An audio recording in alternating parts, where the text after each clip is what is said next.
ଭାଗ୍ୟରେ ଥିଲେ ମିଳେ। ଯିଏ ମୁହଁକୁ ଦେଖି ହୃଦୟର ଦୁଃଖ ବୁଝିପାରୁଥିବ। ଜୀବନର ଚଲାପଥରେ ଅନେକ ଲୋକ କଷ୍ଟ ଦେବେ, କିଛି ଲୋକ ଧୋକା ଦେବେ ତ ଆଉ କିଛି ଲୋକ କେବଳ ନିଜର ହେବାର ଅଭିନୟ କରିବେ। ଏସବୁକୁ ଅଣଦେଖା କରି ଜୀବନର ରାସ୍ତାରେ ଆଗକୁ ମାଡ଼ି ଚାଲ। ଦେଖିବ ଦିନ ଆସିବ ନିନ୍ଦା କରୁଥିବା ମଣିଷ ବି ତୁମର ଗୁଣଗାନ କରି ଚାଲିବ। ଯଦି କାହାକୁ ବୁଝେଇବା ଦ୍ୱାରା ଖରାପ ମାନସିକତା ବଦଳି ଯାଆନ୍ତା, ତେବେ ଶ୍ରୀକୃଷ୍ଣ ମହାଭାରତ ହେବାକୁ ହିଁ ଦେଇନଥାନ୍ତେ। ଯାହା ଈଶ୍ୱର ଦେଇଥାନ୍ତି ତାକୁ ଛଡ଼ାଇ ନେବାର ଶକ୍ତି କାହା ପାଖରେ ବି ନଥାଏ ଓ ଯାହା ଈଶ୍ୱର ଛଡ଼ାଇ ନେବାକୁ ବସିଥାନ୍ତି, ଜଣେ 100 ଚେଷ୍ଟା କରି ମଧ୍ୟ ତାକୁ ପାଖରେ ରଖିପାରି ନଥାଏ। ମଣିଷର ମନରେ ଇଚ୍ଛା ତ ଅନେକ ଥାଏ, କିନ୍ତୁ ସବୁ ଇଚ୍ଛା ପୂରଣ ହେବା ସମସ୍ତଙ୍କ ଭାଗ୍ୟରେ ନଥାଏ। ସମ୍ପର୍କ ସେହି ଲୋକ ସହିତ ଘନିଷ୍ଠ ହୋଇଥାଏ ଯାହା ସହିତ ପୂର୍ବଜନ୍ମରେ କିଛି ସମ୍ପର୍କ ଥାଏ। ନହେଲେ ଏ ବିଶାଳ ସଂସାର ଭିଡ଼ ଭିତରେ କିଏ କାହାକୁ କାହିଁ ବା ଜାଣିବ।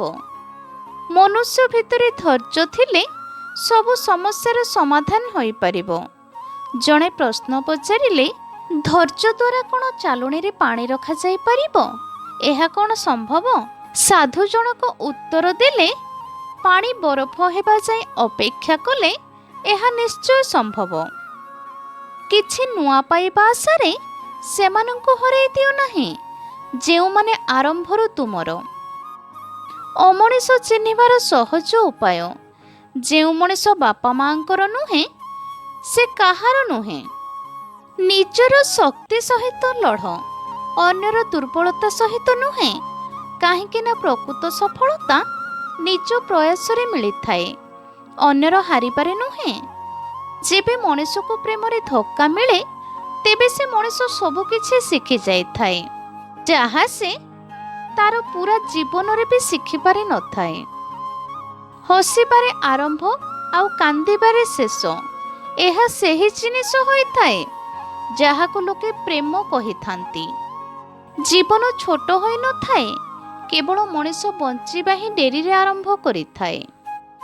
ସେହି ସମ୍ପର୍କ ବହୁତ ଶକ୍ତିଶାଳୀ ହୋଇଥାଏ ଯାହାକୁ ହରାଇବାର ଭୟ ଉଭୟ ପଟରୁ ଥାଏ। ବଞ୍ଚିଲା ବେଳେ ଯେଉଁ ଲୋକମାନେ ସାହାଯ୍ୟର ହାତ ଟିକେ ବଢ଼ାନ୍ତି ନାହିଁ, ମରିଗଲା ପରେ ସେହି ଲୋକମାନେ କାନ୍ଧ ଦେବାକୁ ଚାଲି ଆସନ୍ତି। ତାହେଲେ ଭାବନ୍ତୁ, ଜୀବନ ସୁନ୍ଦର ନା ମୃତ୍ୟୁ? ନିଜର ଦୁଃଖ କେବଳ ଭଗବାନଙ୍କୁ ଜଣାନ୍ତୁ, ଦୁନିଆର ଲୋକଙ୍କୁ ନୁହେଁ। କାହିଁକି ନା ଦୁନିଆରେ ପ୍ରାୟ ସମସ୍ତେ ଦୁର୍ବଳତାର ଫାଇଦା ଉଠାନ୍ତି।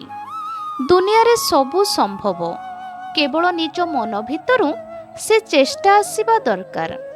ଏମିତି ଚେଷ୍ଟା ଯାହାର କୌଣସି ଶବ୍ଦ ନଥିବ।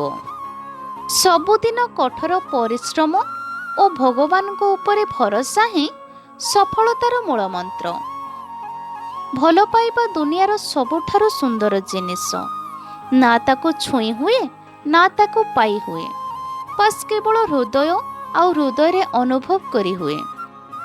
ଶ୍ରୀକୃଷ୍ଣ କୁହନ୍ତି, କ୍ରୋଧ ଖରାପ ହୋଇଥାଏ, କିନ୍ତୁ ଦରକାର ସମୟରେ କ୍ରୋଧିତ ହେବା ଜରୁରୀ ହୋଇଥାଏ। ନହେଲେ ଭୁଲ କରୁଥିବା ଲୋକ କେବେ ବି ତା ଭୁଲକୁ ସୁଧାରି ପାରିବ ନାହିଁ। ଜୀବନରେ କେବେ ବି କୌଣସି କଥା ପାଇଁ ଗର୍ବ କରନ୍ତୁ ନାହିଁ, କାରଣ ପଥର ଯେତେବେଳେ ପାଣିରେ ପଡ଼େ ସିଏ ସେତେବେଳେ ତାର ଓଜନ ପାଇଁ ହିଁ ପାଣିରେ ବୁଡ଼ିଯାଏ। ଜୀବନରେ ଦୁଇଟି ଜିନିଷ ଗଣିବା ବନ୍ଦ କରିଦିଅନ୍ତୁ। ପ୍ରଥମ, ନିଜର ଦୁଃଖ, ଆଉ ଦ୍ୱିତୀୟ, ଅନ୍ୟମାନଙ୍କର ସୁଖ। ତେବେ ଯାଇ ତୁମ ଜୀବନ ସହଜ ହେବ। ଏହି ଭିଡ଼ିଓଟି ଯଦି ଆପଣମାନଙ୍କୁ ଭଲ ଲାଗିଥାଏ, ତାହେଲେ ମୋ ଭିଡ଼ିଓଟିକୁ ଲାଇକ୍, ସେୟାର, କମେଣ୍ଟ କରି ମୋ ଚ୍ୟାନେଲଟିକୁ ସବସ୍କ୍ରାଇବ୍ କରି